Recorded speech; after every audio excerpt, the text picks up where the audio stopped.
Assalamualaikum warahmatullahi wabarakatuh. Selamat datang di Observasi 72, obrolan seru bervariasi. Oke. Kami akan tambahkan komentar.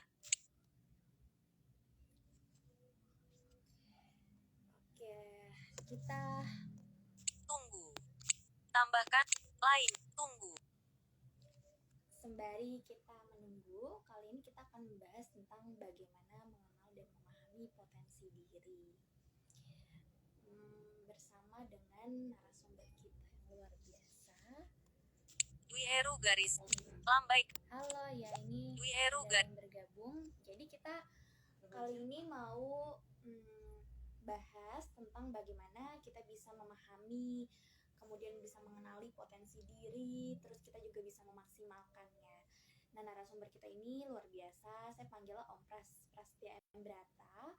Ini beliau ini seorang public speaker juga, writer, kemudian neurosmantik, coach juga gitu. Jadi nanti luar biasa banget. Kita nanti akan ngobrolin tentang potensi diri. Sri Handayani lambai. Oke. Lambai. Rizkia. Sri Handayani. Gimana teman-teman, baru selesai tarawih ya? Kebetulan saya juga sudah selesai. Luar biasa ya, nggak kerasa kita bulan Ramadan udah hari ke berapa? Ya, mudah-mudahan ibadah puasanya lancar dan diberikan kemudahan oleh Allah Subhanahu wa taala. Seperti itu. Pembuat siap. Oke, teman-teman. Bunyikan mengenal tutup. Boleh nanti. Sri Handayani lambai. Rizkiansyah garis bawah. Bersama siapa ini Kak? Dr. Ryu Hasan. Bukan, ini ada Rizkiansyah komen, apakah ini bersama Dr. Ryu Hasan? Tidak. Nanti ya ditunggu sesi berikutnya sama Dr. Ryu Hasan tanggal 23 April ya. Nah, hari ini kita ngomongin masalah potensi diri dengan Bapak Prastia M. Brata. Nah, beliau juga tidak kalah luar biasanya ya. Pokoknya boleh nanti kalau misalnya ada yang mau ditanyakan atau dan lain sebagainya. Nanti ditunggu ya, di tanggal 23 April kita akan mulai sesi lagi. Rizkiansyah garis bawah. Suaranya pelan. Suara aku pelan ya? Oke, udah kencang belum nih? Maaf ya, ini terlalu jauh. Oke, gimana teman-teman? Halo, apa kabar semuanya? Sebelumnya saya mau ini dulu ya. Ini mendayu-dayu karena ini ya, abis baru kita menjalankan sholat tarawih, terus kemudian buka puasa, jadi lumayan harus ngumpulin banyak tenaga gitu ya teman-teman ya. Jadi sebelumnya kenapa kita perlu banget buat belajar tentang potensi diri seperti ini, karena banyak ya orang-orang yang kayak aku tuh tujuannya tuh mau kemana ya, terus kemudian banyak juga yang bingung gitu loh. Aku tuh bingung nanti gimana ya, nanti kedepannya gimana ya. Bahkan kalau saya dulu nih teman-teman, sebelum saya kuliah, saya dulu umur 11 tahun pernah ngerasa minder banget gitu. Kenapa ya kok orang lain lebih hebat dari aku gitu. Nah, ini perasaan-perasaan seperti ini sebetulnya sudah sering kali familiar gitu ya. Nah, maka itu kita perlu nih, kemampuan kita tuh apa sih? Mer 40.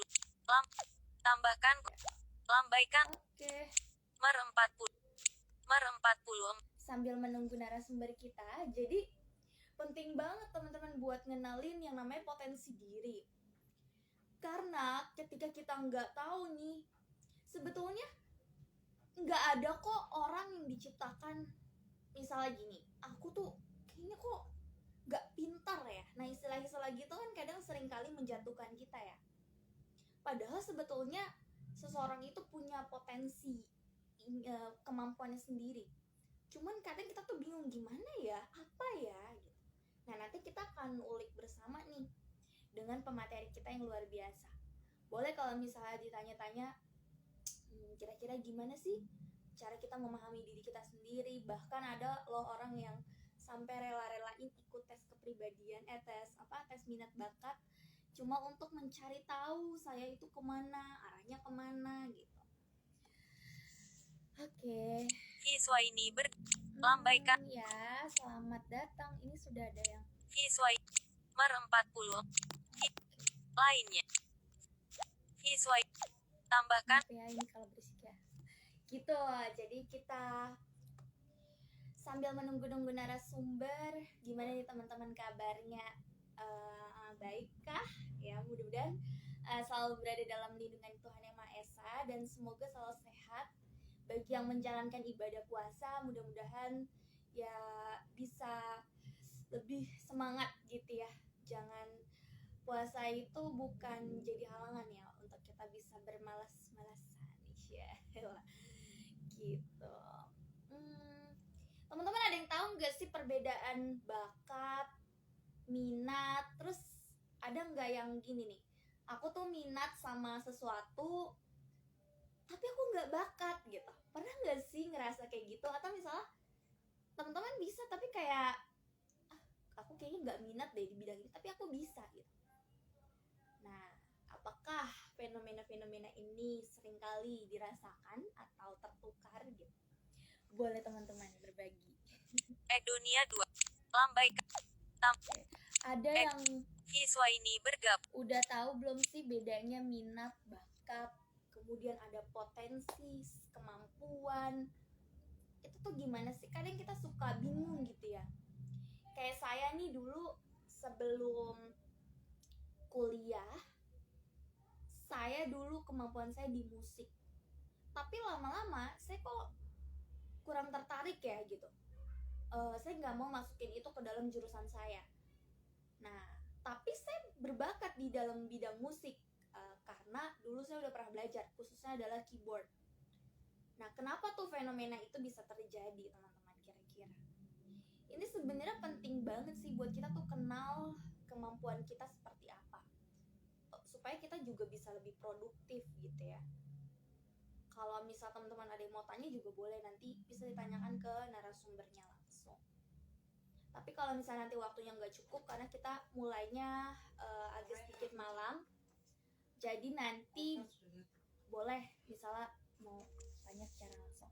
Oke, ini narasumbernya sudah datang. Prasetya lihat. Oke. Siarkan.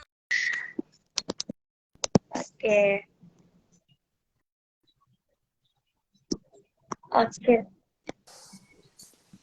Selamat malam Om Pras. Selamat Apa malam. sudah terdengar? Sudah terdengar. Gimana Rahel, Oke. sudah dengar suara saya? Oke, sudah sangat jelas Om. Oke. Apa kabar? Baik, alhamdulillah. Cuma sekarang lumayan padat karena saya juga lagi ujian, jadi lumayan juga menguras gitu.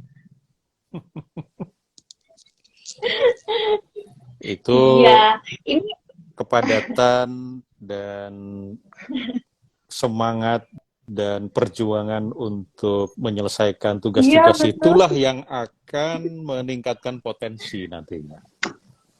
Oke, luar biasa nih. Ini kita ngomongin masalah potensi. Mungkin kita kenal dulu deh. Kan banyak istilah ya, ada potensi, bakat, kemampuan. Nah, itu sebetulnya, itu tuh apa sih? Kita mungkin Om bisa jelaskan dulu secara lebih spesifik maksudnya seperti apa gitu ya. Nanti sebelum saya tanya-tanya lebih lanjut gitu. Oke, selamat malam teman-teman, sahabat-sahabat yang sudah bergabung. Ini berarti ada sekitar 7 orang nih. Nah,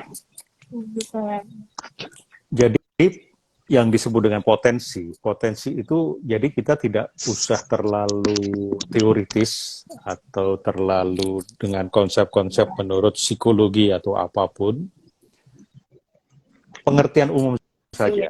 Jadi potensi itu adalah kemampuan, kapasitas, kekuatan. Jadi dia disebut juga dengan kekuatan tersembunyi. Kenapa disebut dengan tersembunyi? Karena sometimes kita belum tahu bahwa belakangan hari saya baru tahu, oh ternyata saya bisa toh. Artinya pada saat itu kita punya potensi sebuah kekuatan yang saat itu kita tidak sadari, maka disebut dengan tersembunyi. Betul. Juga disebut juga sebagai kemampuan atau kapasitas untuk menyelesaikan suatu tugas, untuk menghasilkan, untuk mencapai suatu tujuan. Jadi di sana ada kapasitas, ada kemampuan. Di mana bakat menjadi salah satu potensi, bagian dari potensi.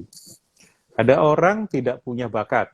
Misalnya, saya ini menurut sebuah tes fingerprint talent mapping, itu pernah bayar mahal untuk dites, katanya bisa ngecek bakat. Ternyata saya ini tidak bakat bernyanyi. Bakat bernyanyi saya itu sekian persen katanya. Tapi saya punya motivasi. Sehingga meskipun sekarang sudah masuk tahun ke-7 saya les vokal, lo bayangkan, 7 tahun itu kan berarti sudah lewat dari SD itu. Iya. Tapi saya tetap rajin memperbaiki sedikit demi sedikit vokal saya ketika bernyanyi. Walaupun saya sadar sekarang ini masih banyak yang belum saya capai dalam hal bernyanyi. Dan misalnya baru aja kemarin saya tanya kepada guru vokal saya, namanya Mbak Bunga, Bung, apalagi dari saya ini yang masih bisa ditingkatkan? Oh, dari tempo sudah, dari pitch sudah, nah tinggal Bapak tuh dari groove. Wah, ada nyanyi groove-nya. Groove-nya itu apa sih? Groove itu apa sih? Groove itu ibaratnya bass-nya sebuah lagu. Nah, artinya apa? Bakat saya kecil dalam hal bernyanyi. Tetapi karena saya punya motivasi, akhirnya saya membuat perbedaan suara saya dibandingkan dengan tahun 2015 ketika saya baru mulai bernyanyi. Wah, itu fales itu. Nah, artinya apa? Saya punya potensi.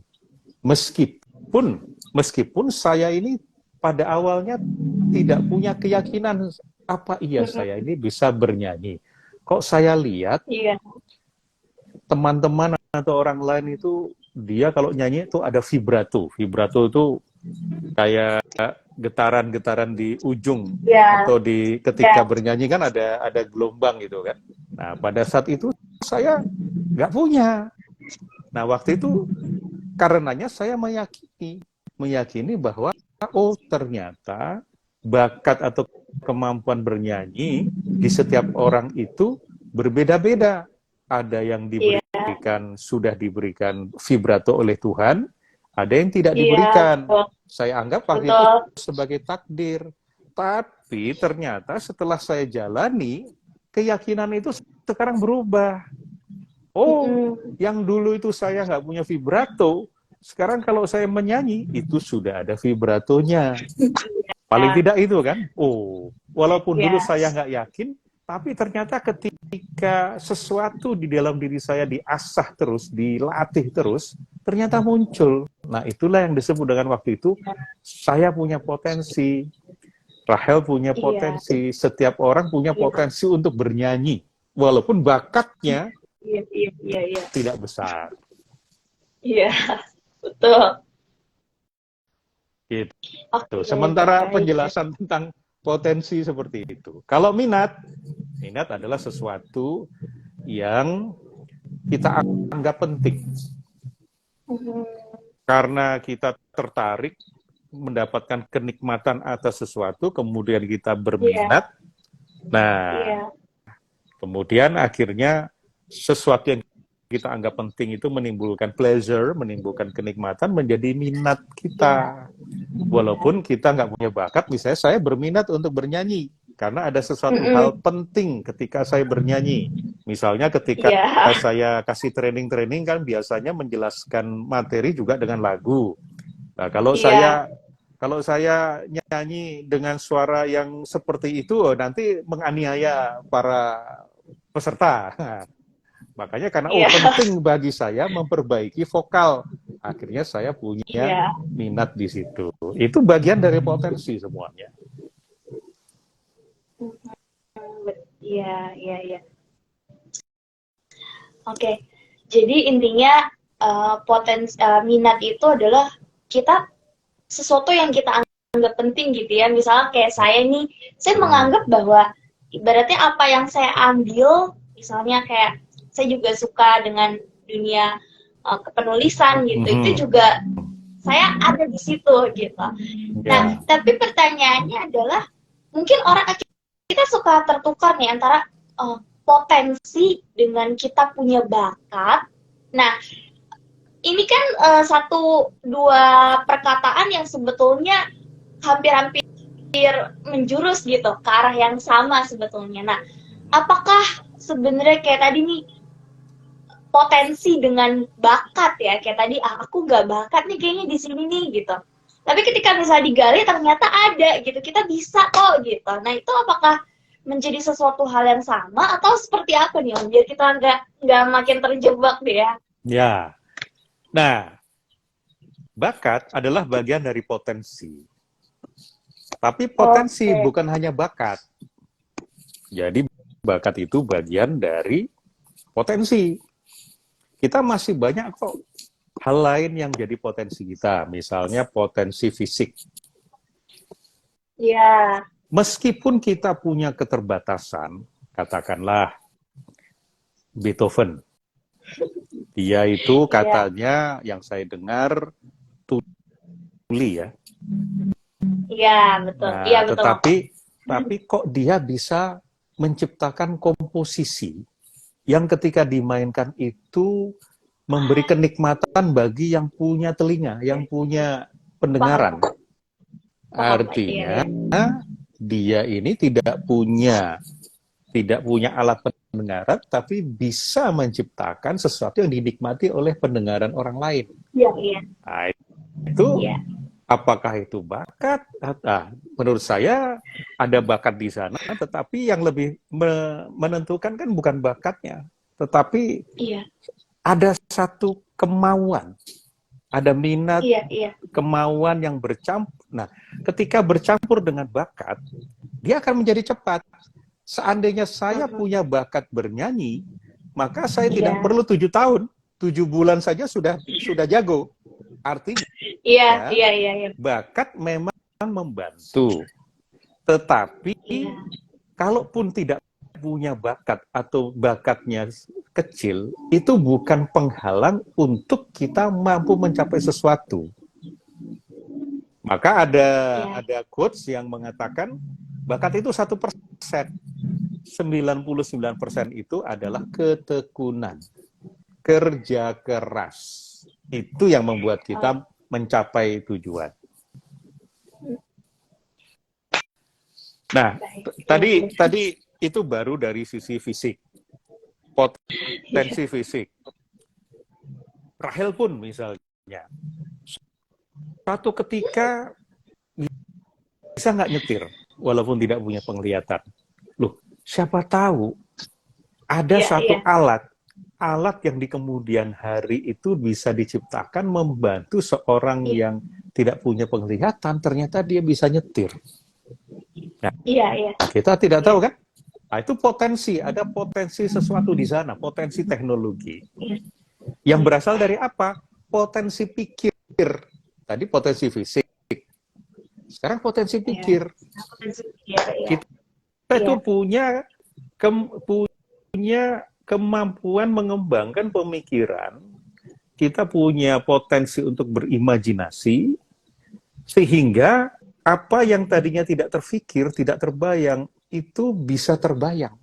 Kita misalnya, seorang yang melihat ada tanah kosong, wah, kemudian di dalam pikirannya dia bangun nih, nanti aku akan bangun di sini ada real estate, di sini ada rumah sakit, di sini sekolah, di sini bangunan apa. Akhirnya itu merupakan potensi pikir yang ketika bertemu dengan sumber daya dan modal, itu akan mewujud menjadi kota. Itu berasal dari potensi pikir. Kemudian potensi spiritual. Manusia itu itu diberikan potensi kebaikan dan keburukan. Dia punya potensi untuk berbuat baik, sekaligus punya potensi berbuat buruk, berbuat jahat. Iya. Nah, Iya. makanya orang yang maling, korupsi, sebetulnya dia punya potensi kebaikan, berbuat baik nantinya. Begitu juga dengan orang yang sudah baik, pakar, soleh, dia punya potensi untuk goblok, untuk bodoh, untuk lalai, untuk berdosa. Nah, itu adalah potensi kita. Kemudian ada lagi potensi sosial, yang ketika kita bergaul dengan lingkungan yang baru, tiba-tiba ada sesuatu terjadi pada diri kita. Misalnya saya bergaul dengan orang yang suka kopi. Tahu-tahu saya akhirnya belajar barista. Ternyata sekarang saya bisa bikin latte. Yang tadinya saya nggak kepikir, bisa nggak ya bikin latte? Ternyata bisa bikin latte art.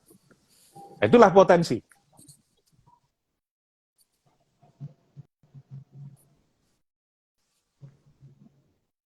Iya. Betul. Aduh, semakin ini ya, semakin rumit pembahasannya ya. Jadi ibaratnya iya betul. Karena biasanya gini Om, banyak orang yang akhirnya nggak ada, kayak misalnya nih, dia udah suka nih nyanyi, pengen banget jadi penyanyi, tapi kemauannya tuh akhirnya nggak ada gitu. Maksudnya hanya angan-angan semata, aku pengen jadi ini, tapi sebetulnya banyak yang akhirnya nggak ada ketekunan juga untuk ke sana. Padahal sebetulnya kunci dari kita ketika kita mau mencapai tujuan itu adalah adanya kemauan ya, seperti itu, kemauannya yang benar-benar keras gitu.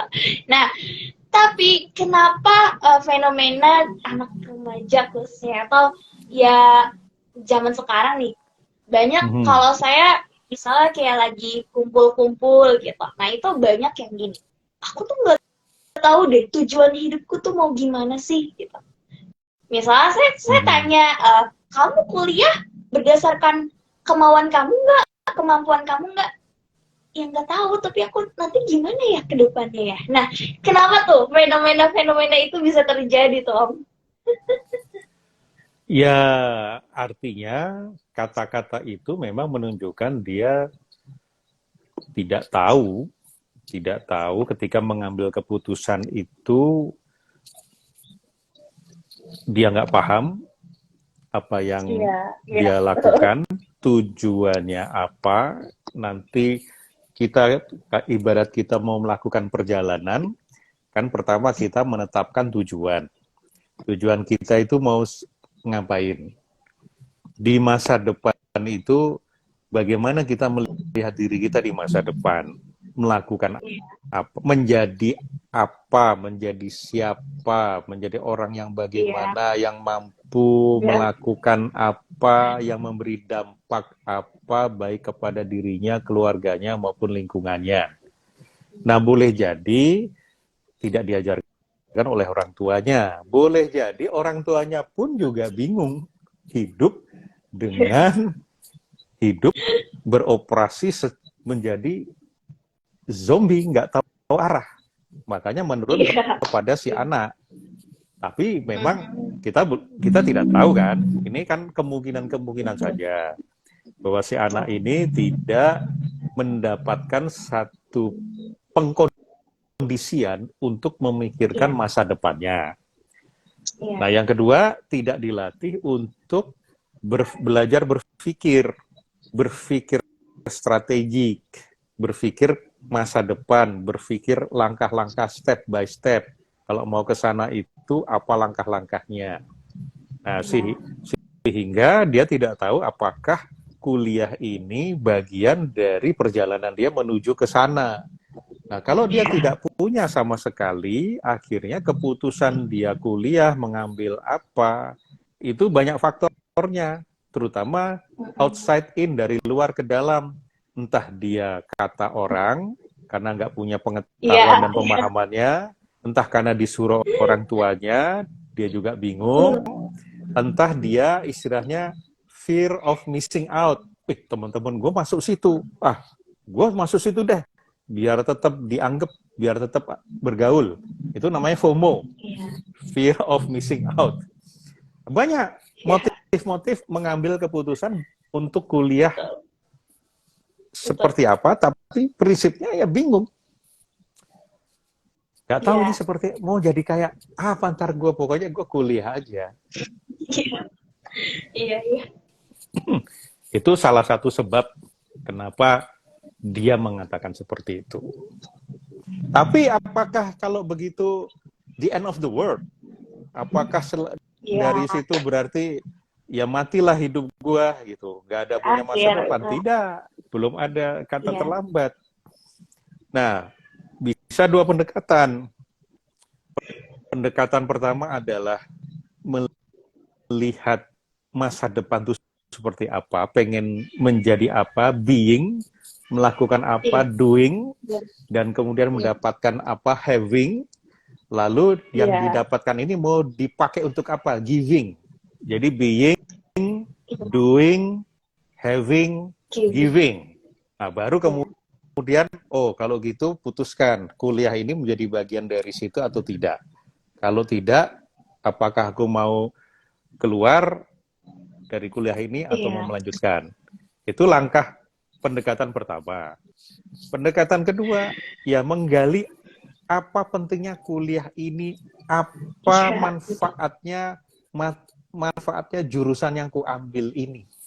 Ini menghasilkan apa sih? Itu bisa tanya-tanya kepada dosennya, Iya. kepada konsultan pendidikan, kepada orang tua yang dihormati.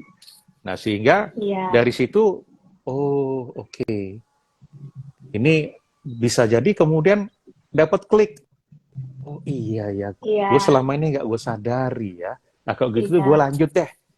Nah saya punya teman yang ketika dia kuliah ogah-ogahan, kuliah hukum ogah-ogahan, main mulu, tiba-tiba dia tersangkut masalah hukum. Begitu tersangkut masalah hukum, dia baru menyadari bahwa sebetulnya kuliah gue ini berguna ini untuk menghadapi Iya. masalah-masalah kayak gini. Akhirnya apa? Iya. Begitu masalah hukumnya selesai, dia langsung rajin kuliah sampai selesai dengan nilai yang bagus. Itu kan berarti dalam Luar biasa. perjalanan terjadi perubahan. Nah, itu juga bisa begitu Iya. juga. Iya, iya, betul sekali.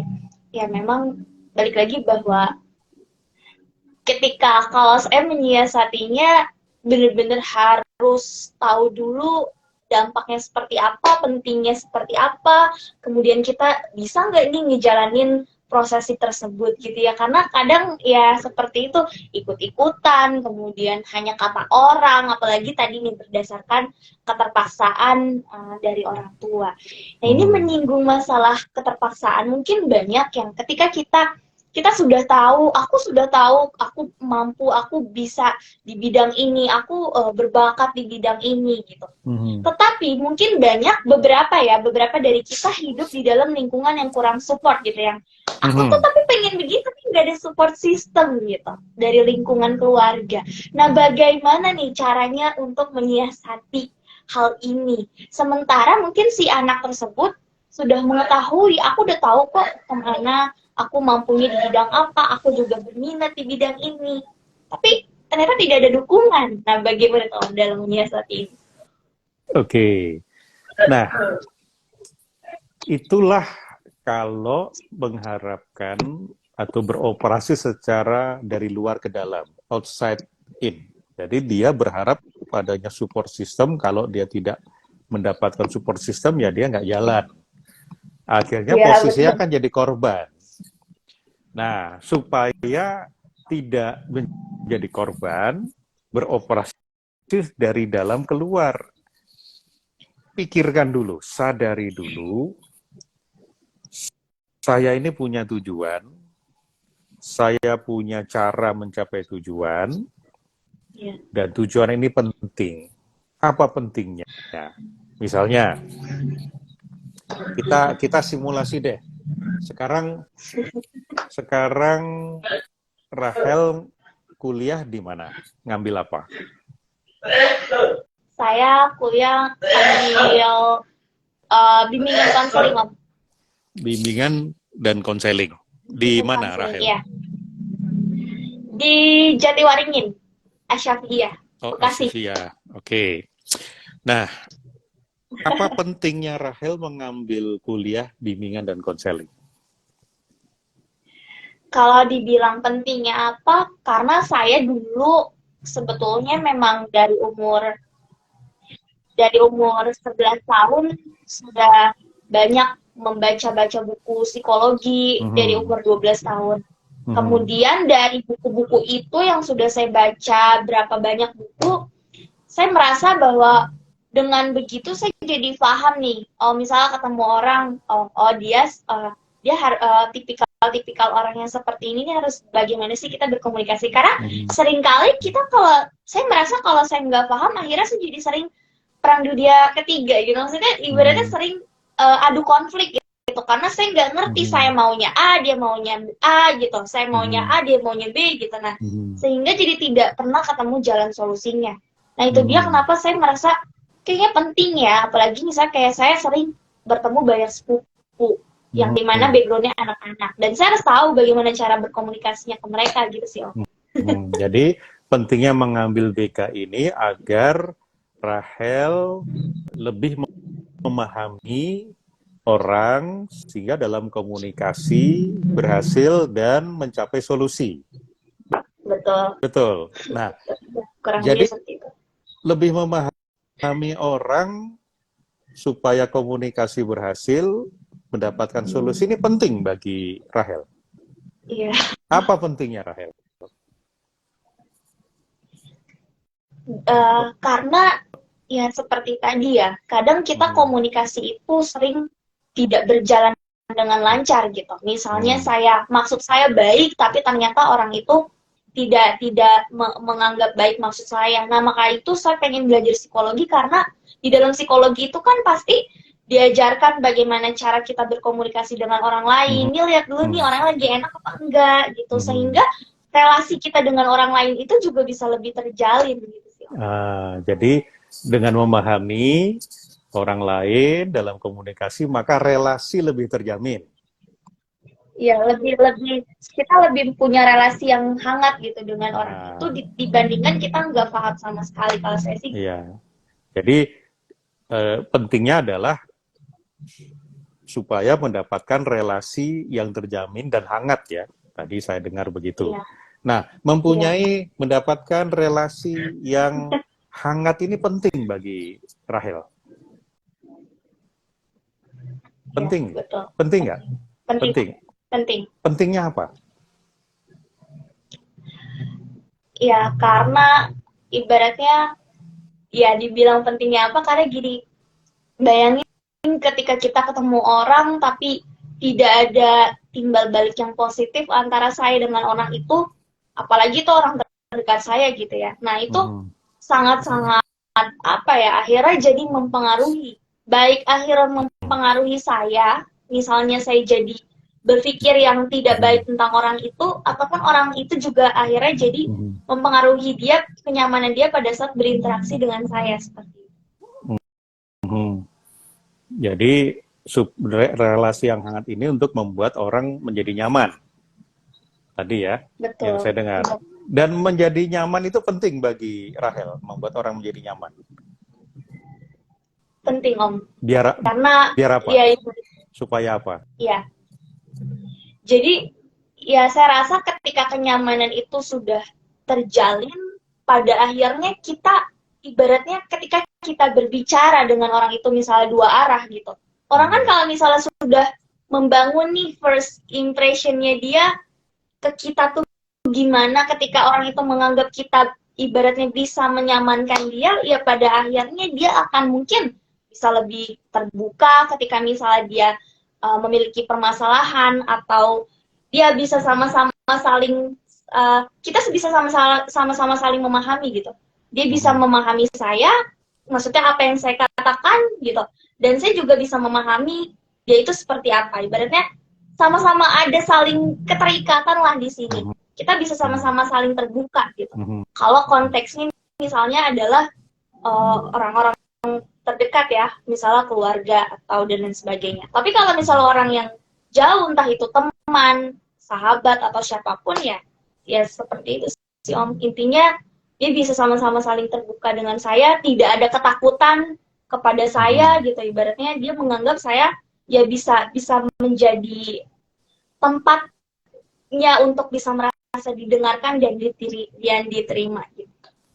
Oh ya. Nah, jadi ini kan berarti dapat struktur tingkat pentingnya, mulai dari apa pentingnya Rahel itu mengambil psikologi BK. Oh, supaya bisa memahami orang lain.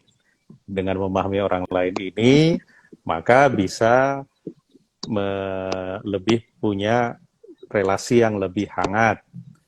Sehingga ujung-ujungnya adalah terjadi komunikasi yang berhasil, yang bahkan kalau ada masalah-masalah lebih mudah dicari solusinya. Ini kalau saya tanya terus masih bisa ini. Nah, ketika bisa, seseorang sudah mendapatkan manfaat yang dia rasakan nyata bagi dirinya, dia sudah mulai, oh kalau gitu nih penting nih BK buat aku. Akibatnya apa?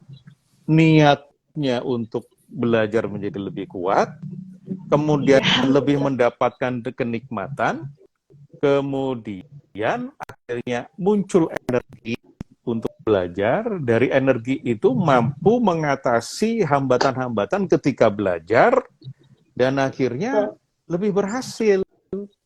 Nah, yang tadinya terpaksa, tadi kan pertanyaannya di awal, gimana nih yang pada terpaksa ini?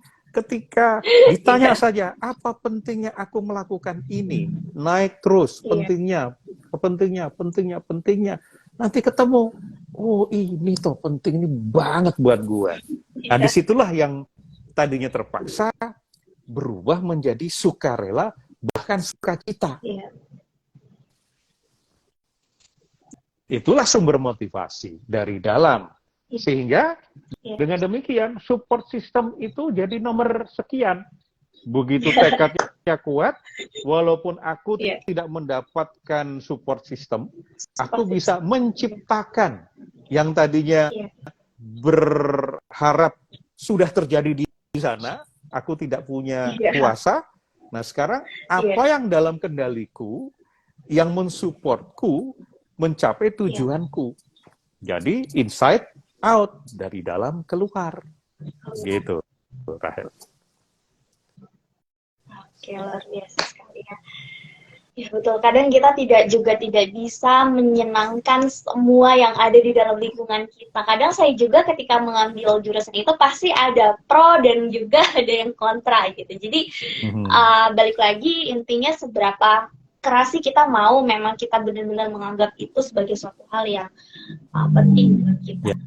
Nah, karena ketika gini, kita Rahel, bisa, karena gini Rahel, kalau kita sedang tidak semangat atau kita demotivasi, maka demotivasi kita itu bukan disebabkan oleh sesuatu di luar sana, bukan karena kata-kata orang lain, bukan karena tidak ada sarana, bukan karena tidak ada support system, tetapi karena kita sedang terdisconnect dari tujuan-tujuan penting kita, hal-hal penting kita. Makanya kita mudah patah karena nggak kuat. Iya.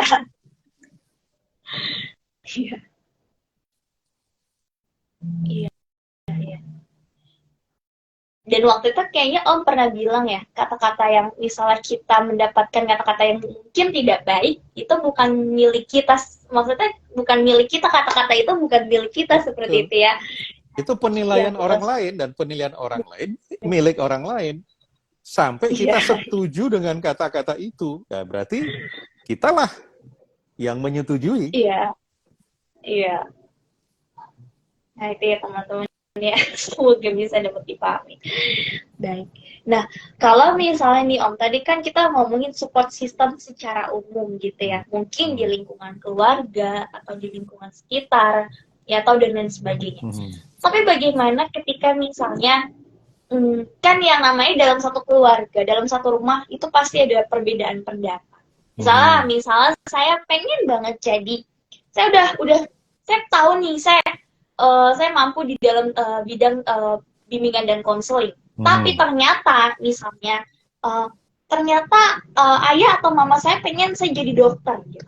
Kamu masuk kedokteran aja, misalnya seperti itu. Nah, bagaimana sih, kan mungkin ada juga beberapa anak yang mengeluhkan masalah seperti ini. Apa yang harus kita lakukan gitu? Karena kan ini menyangkutnya orang tua gitu ya. Yang mana kita mungkin masih di bawah tanggung jawab orang tua gitu. Jadi bagaimana nih Om? Kalau itu terjadi, kita ini sebagai anaknya ya. Iya. Nah, memang situasi seperti ini serba dilematis, tidak mudah ya. Karena ini menyangkut pengertian dari semua pihak, baik pihak orang tuanya maupun juga dari anaknya. Cuma ini bekal untuk anaknya kan. Ini perkara menyatukan pemikiran. Betul. Jadi menyatukan pemikiran itu dilakukan dengan cara komunikasi. Nah, prinsip komunikasi yang berhasil itu adalah dengan memahami terlebih dahulu. Bukan dipahami dulu, tapi bukan minta dipahami, tetapi memahami dulu. Nah, masalahnya kan banyak orang yang seumuran Rahel ke bawah itu belum terlatih atau belum punya ilmu komunikasi yang mumpuni. Walaupun orang tua, walaupun sudah tua juga banyak juga. Nah, ini artinya ini perkara skill dalam komunikasi. Pertama, kita ingin memahami dulu setiap perilaku, setiap kata-kata dari siapapun itu dibaliknya pasti ada maksud baik. Iya, iya. Seorang copet, dia pasti punya maksud baik kan? Copet itu apa maksud baiknya? Ya supaya dia dapat duit buat makan, buat kasih makan anak-anaknya. Tapi caranya melanggar hukum, salah. Nah, maka itu copet.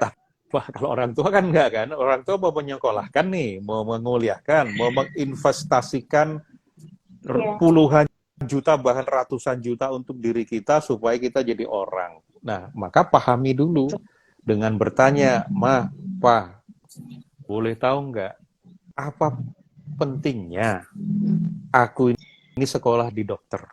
Dengarkan. Kayak tadi pertanyaannya cukup, apa pentingnya, Mah?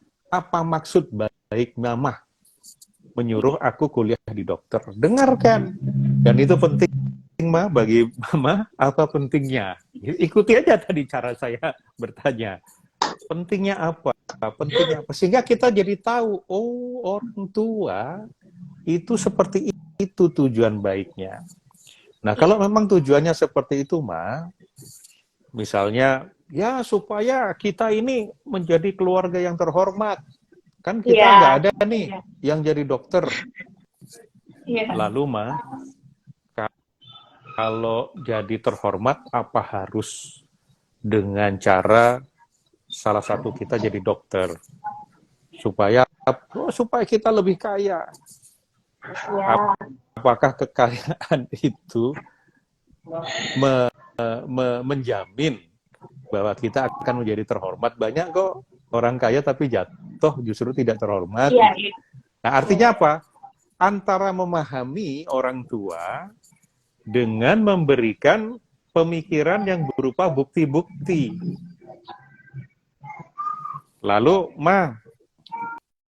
Mama benar nggak mengapa aku mau ngambil kuliah ini? Nah, berarti sebelum ngomong sama orang tua kan kita juga sudah siap dengan diri sendiri, ngomong dengan diri sendiri kan. Aku ini mau kuliah di BK ini tidak mau jadi dokter, tapi di BK atau di musik atau di apapun, arsitek.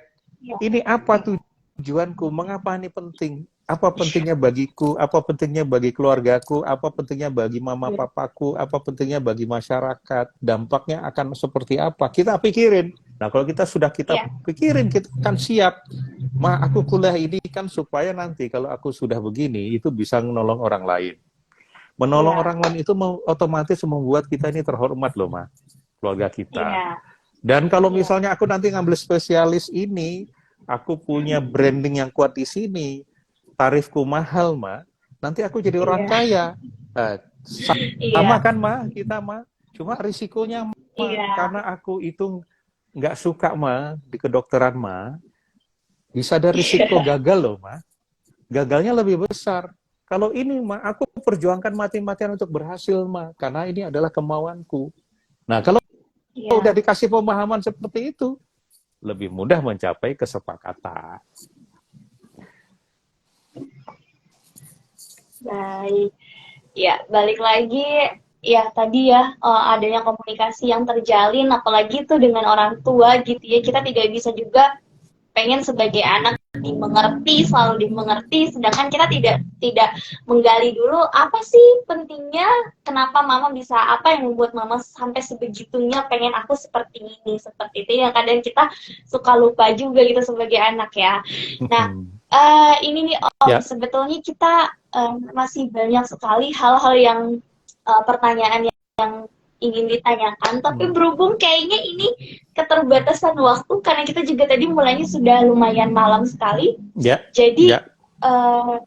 masuk nih ke pertanyaan terakhir. Mungkin nanti kita bisa ini lagi ya di waktu yang mungkin bisa lebih singkat, di waktu yang bisa lebih awal gitu. Nah, kira-kira bagaimana sih Om mulai dari sekarang nih kita tuh bisa tahu gitu. Karena kayak tadi orang bilang, aku tuh kayaknya nggak bisa apa-apa deh. Kok kayaknya aku tuh kayak gini-gini aja deh. Kayaknya kamu nih yang lebih hebat, aku mah kayaknya nggak bisa apa-apa. Udahlah aku mah kayaknya. Nah, itu perkataan-perkataan seperti itu supaya dia tahu gitu. Oh, aku bisa kok. Oh, aku bisa kok seperti ini. Nah, itu mungkin Om terakhir. Ya, jadi setiap kita ini sudah punya potensi untuk berhasil. Banyak orang punya keterbatasan saja bisa. Beethoven menciptakan musik. Kemudian ada orang cacat kaki tangan. Oh, ternyata dia bisa berenang. Dia bisa nyetir mobil. Artinya kita sebagai manusia sudah diberikan potensi, kemampuan, kapasitas untuk mencapai apa yang kita inginkan. Nah, yang masalahnya yang terjadi adalah penghalang. Iya. Kita ini punya potensi, tapi dihalangi oleh diri kita sendiri. Melalui apa? Melalui kata-kata kita sendiri. Iya. Melalui keyakinan kita sendiri. Apalagi yang bisa menghalangi? Kita belum menemukan hal yang penting yang mau kita lakukan sehingga tidak ada energi, tidak ada minat, tidak ada fokus, tidak ada perhatian. Kita juga dibatasi atau dihalangi oleh trauma-trauma kita di masa lalu, baik dengan kegagalan masa lalu atau kata-kata orang di masa lalu yang membuat kita punya keyakinan yang membatasi. Nah, banyak penghalangnya dan itu perlu diberesi dulu. Beresi kata-kata. Aku hanya belum bisa saat ini, tetapi kalau aku mau, aku bisa. Nah, setelah setelah kuat apa yang dimaui, selanjutnya adalah step, langkah-langkah, cara untuk mencapainya. Nah, kita nggak bisa begitu kita mengatakan saya yakin bisa nyanyi, langsung kita bisa nyanyi, nggak bisa. Karena kita punya fisik yang perlu dilatih. Kita punya mental yang perlu dilatih. Nah, saya saja baru keluar vibratonya itu setelah 8 bulan latihan. Artinya kita pasti butuh waktu dan butuh kesabaran untuk melatih diri kita. Caranya bagaimana?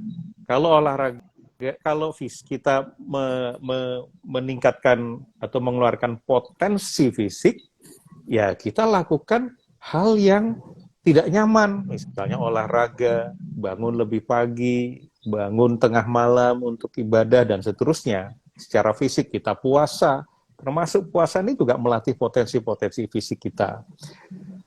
Potensi pikir kita latih dengan cara lebih banyak membaca, meningkatkan literasi. Makin lama kita makin paham, oh ternyata ada toh jenis manusia yang seperti ini, oh aku terinspirasi, menguatkan motivasiku. Kemudian potensi emosi, lebih sabar, lebih gigih, itu dilakukan dengan menghadapi setiap permasalahan dan menghadapi kritikan orang lain. Itu meningkatkan potensi fisik kita, kemudian meningkatkan potensi rohani kita dengan cara ya beribadah, berbuat baik, bergaul dengan orang yang berbeda. Itu meningkatkan potensi sosial kita. Artinya apa? Latih. Jadi setelah tadi memperjelas tujuannya, yang kemudian kita latih dengan kesabaran, nanti akan lama-lama kapasitas kemampuan kita akan meningkat. Seperti Aderai berlatih bertahun-tahun, yang tadinya badannya kecil, sekarang badannya besar, sehingga yang tadinya ngangkat barang itu berat, dengan kekuatan otot, maka sekarang ngangkat barang menjadi ringan. Itulah potensi kita. Baik, intinya selalu ada kemauan keras untuk terus, kita percuma punya keinginan tapi kita juga nggak ada kemauan yang keras untuk bisa menjalankannya, seperti itu.